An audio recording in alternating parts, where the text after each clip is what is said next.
आपका एक बार फिर से स्वागत है आपके अपने channel total science solution channel पर। यहाँ देख रहे हैं आप आपकी विज्ञान या जिज्ञासा पुस्तक से संबंधित महत्वपूर्ण अध्ययन सामग्री कक्षा 6वीं से 10वीं विज्ञान विषय के महत्वपूर्ण प्रश्न जो आपकी परीक्षा हेतु आपको बहुत ही महत्वपूर्ण सिद्ध हो सकते हैं।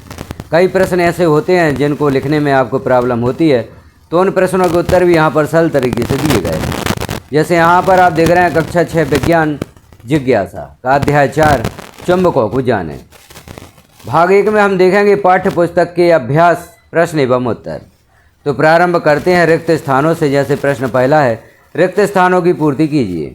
से पहला वाक्य है, कृत्रिम चुंबक विभिन्न आकारों के बनाए जाते हैं, जैसे छड़ चुंबक, नाल चुंबक तथा बेलनाकार चुंबक। और खा वाक्य है, जो पदार्थ चुंबक की ओर आकर्षित होते हैं वे चुंबकीय पदार्थ कहलाते हैं। गा वाक्य है, कागज एक चुंबकीय पदार्थ नहीं है। घा वाक्य देखें, यहाँ पर जो डार्क शब्द लिखे गए हैं इनसे रिक्त स्थानों की पूर्ति की गई है।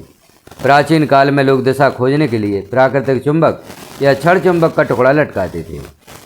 और अगला वाक्य, चुंबक के सदैव 2 ध्रुव होते हैं। अब कुछ और प्रश्न दिए गए हैं, बताइए कि निम्नलिखित कथन सत्य हैं या असत्य। जैसे बेलनाकार चुंबक में केवल 1 ध्रुव होता है, यह वाक्य असत्य है क्योंकि प्रत्येक चुंबक में 2 ध्रुव होते हैं। अगला वाक्य है, कृत्रिम चुंबक का आविष्कार यूनान में हुआ था, यह वाक्य भी असत्य है। प्राकृतिक चुंबक मैग्नेटाइट की खोज यूनान में हुई थी। चुंबक के समान ध्रुव एक दूसरे को आकर्षित करते हैं, यह वाक्य असत्य है। समान ध्रुव एक दूसरे को प्रतिकर्षित करते हैं। अगला वाक्य है, लोहे का बुरादा छड़ चुंबक के समीप लाने पर इसके मध्य में अधिक चिपकेगा, यह वाक्य असत्य है। लोहे का बुरादा सिरों यानी ध्रुवों पर सबसे अधिक चिपकता है। अगला प्रश्न है, छड़ चुंबक सदैव उत्तर दक्षिण दिशा को दर्शाती है, यह वाक्य सत्य है। अब अगला प्रश्न, किसी स्थान पर पूर्व पश्चिम दिशा ज्ञात करने के लिए कंपास का उपयोग किया जा सकता है, यह वाक्य सत्य है। और प्लास्टिक एक चुंबकीय पदार्थ है, यह वाक्य भी सत्य है। अब अगला प्रश्न देखें।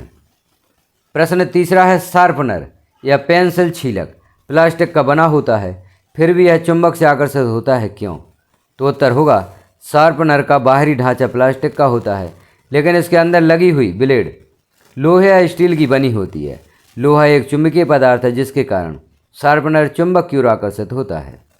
अब अगला प्रश्न, निम्नलिखित सारणी में रिक्त स्थानों की पूर्ति कीजिए। यहाँ पर कुछ रिक्त स्थान दिए गए हैं इस सारणी में, तो आप इस प्रकार से कर सकते हैं। इस सारणी को देख लें आप, कॉलम 1 और कॉलम 2। यहाँ पर जो डार्क गहरे प्रदर्शित हो रहे हैं वही आपको रिक्त स्थान में लिखना है और इस सारणी को आप पूर्ण कर लेंगे। अगला प्रश्न है, चुंबक के 2 मुख्य गुण लिखिए।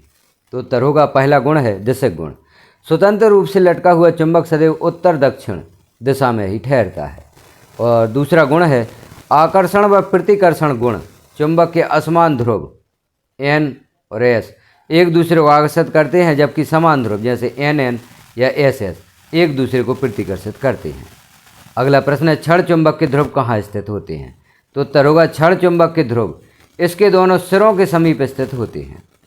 अगला प्रश्न है, यदि किसी छड़ चुंबक पर ध्रुवों की पहचान का कोई निशान ना हो तो आप उत्तरी ध्रुव की पहचान कैसे करेंगे? तो इसका उत्तर होगा, पहला स्टेप होगा, छड़ चुंबक के ठीक बीच में एक धागा बांधकर इसे किसी स्टैंड से स्वतंत्रपूर्वक लटकाएं। दूसरा स्टेप होगा, चुंबक को स्थिर होने दें। और तीसरा स्टेप होगा, स्थिर होने पर जो सिरा भौगोलिक उत्तर दिशा की ओर संकेत करता है वह चुंबक का उत्तरी ध्रुव या N होगा, और जो सिरा दक्षिण दिशा की ओर संकेत करेगा वह दक्षिणी ध्रुव या S होगा। अगला प्रश्न है, आपको लोहे की एक पत्ती दी गई है, आप इसे चुंबक कैसे बनाएंगे? तो लोहे की पत्ती को चुंबक कैसे बना सकते हैं? इसका उत्तर होगा, लोहे की पत्ती को किसी समतल मेज पर रखें। दूसरा स्टेप, एक छड़ चुंबक लें और उसके किसी एक ध्रुव को लोहे की पत्ती के एक सिरे पर रखें। तीसरा स्टेप, चुंबक को उठाए बिना पत्ती की लंबाई के अनुदिश घिसते हुए दूसरे सिरे तक ले जाएं। चौथा स्टेप, चुंबक को ऊपर उठाकर पुनः पहले सिरे पर लाएं और उसी ध्रुव से इस प्रक्रिया को 30 से 40 बार दोहराएं। पांचवा स्टेप, पत्ती के पास लोहे की आलपिन लाकर जांच करें, यदि आलपिन चिपकने लगे तो लोहे की पत्ती चुंबक बन चुकी है। अगला प्रश्न है, दिशा निर्धारण में दिशा सूचक या कंपास का उपयोग किस प्रकार किया जाता है? तो उत्तर होगा कंपास के अंदर एक चुंबकीय सुई होती है जो एक धुरी पर स्वतंत्र रूप से घूम सकती है। सुई का उत्तरी ध्रुव प्रायः लाल रंग से चिन्हित होता है। जहाँ दिशा ज्ञात करनी हो वहाँ कंपास को समतल स्थान पर रखते हैं। जब सुई स्थिर हो जाती है तो यह उत्तर दक्षिण दर्शाती है। इसके बाद कंपास के डायल को घुमाकर सुई के सिरों को एन और एस निशानों के साथ मिला लिया जाता है, जिससे पूर्व और पश्चिम दिशाओं का भी सटीक ज्ञान हो जाता है।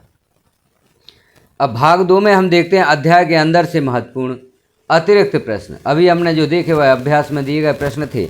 अब अध्याय के अंदर से और क्या प्रश्न बन सकते हैं जो आपसे परीक्षा में पूछे जा सकते हैं, उन प्रश्नों को हम देखते हैं। जैसे वस्तुनिष्ठ प्रश्न है, मैग्नेटाइट किस प्रकार का चुंबक है? कृत्रिम चुंबक, प्राकृतिक चुंबक, बेलनाकार चुंबक या इनमें से कोई नहीं? तो इसका उत्तर होगा प्राकृतिक चुंबक। अगला प्रश्न, निम्नलिखित में से कौन सी या कौन सा चुंबकीय पदार्थ है? लकड़ी, कांच, निकेल और प्लास्टिक। तो उत्तर होगा निकेल। निकेल एक चुंबकीय पदार्थ होता है, जबकि लकड़ी, कांच और प्लास्टिक यह चुंबकीय पदार्थ हैं। अति लघुत्तीय प्रश्न में देखें हम। प्रश्न पहला है, चुंबक किसे कहते हैं? तो वे पदार्थ जो लोहे, निकेल या कोबाल्ट जैसी वस्तुओं को अपनी ओर आकर्षित करते हैं चुंबक कहलाते हैं। अगला प्रश्न, चुंबकीय और अचुंबकीय पदार्थों में क्या अंतर है? तो चुंबकीय पदार्थ जो चुंबक की ओर आकर्षित होते हैं वह चुंबकीय पदार्थ होंगे, जैसे लोहा, निकेल और कोबाल्ट। व अचुंबकीय पदार्थ जो पदार्थ चुंबक की ओर आकर्षित नहीं होते हैं, जैसे लकड़ी, प्लास्टिक, कांच, चमड़ा, यह चुंबकीय पदार्थ होते हैं। अगला प्रश्न है, क्या हम किसी चुंबक के दोनों ध्रुवों को तोड़कर अलग कर सकते हैं? तो उत्तर होगा नहीं। यदि किसी चुंबक को 2 भागों में तोड़ दिया जाए तो प्रत्येक नया टुकड़ा स्वयं में एक पूर्ण चुंबक बन जाता है, जिसमें अपने स्वयं के उत्तरी और दक्षिणी ध्रुव होते हैं। लघुत्तीय प्रश्न देखें। चुंबकों के रखरखाव में कौन कौन सी सावधानियां रखनी चाहिए? तो उत्तर होगा, चुंबक को कभी भी गर्म नहीं करना चाहिए, हथौड़े से नहीं पीटना चाहिए और ना ही ऊंचाई से गिराना चाहिए, अन्यथा इसका चुंबकत्व समाप्त हो जाता है। छड़ चुंबकों को जोड़ों में रखते समय उनके असमान ध्रुवों को एक साथ रखना चाहिए और सिरों पर नरम लोहे का टुकड़ा लगाना चाहिए। चुंबक को मोबाइल, टेलीविज़न, कंप्यूटर, सीडी और क्रेडिट कार्ड के पास नहीं रखना चाहिए। अब देखें दीर्घवृत्तीय प्रश्न। स्वतंत्रतापूर्वक लटका हुआ चुंबक सदैव उत्तर दक्षिण दिशा में ही क्यों ठहरता है? तो उत्तर होगा, हमारी पृथ्वी स्वयं एक बहुत बड़े चुंबक की तरह व्यवहार करती है। पृथ्वी के चुंबकीय ध्रुव उसके भौगोलिक ध्रुवों के विपरीत स्थिति में होते हैं। पृथ्वी का चुंबकीय ध्रुव भौगोलिक उत्तर के पास स्थित है। जब किसी चुंबक को स्वतंत्रतापूर्वक लटकाया जाता है तो चुंबक का उत्तरी ध्रुव पृथ्वी के चुंबकीय दक्षिणी ध्रुव भौगोलिक उत्तर की ओर आकर्षित होता है। इसी कारण चुंबक सदैव भौगोलिक उत्तर दक्षिण दिशा में ही आकर ठहरता है। तो इस प्रकार से कक्षा 6वीं का अध्याय 4 चुंबकों को जानें, इस अध्याय के प्रश्नों के उत्तर हमने देखे।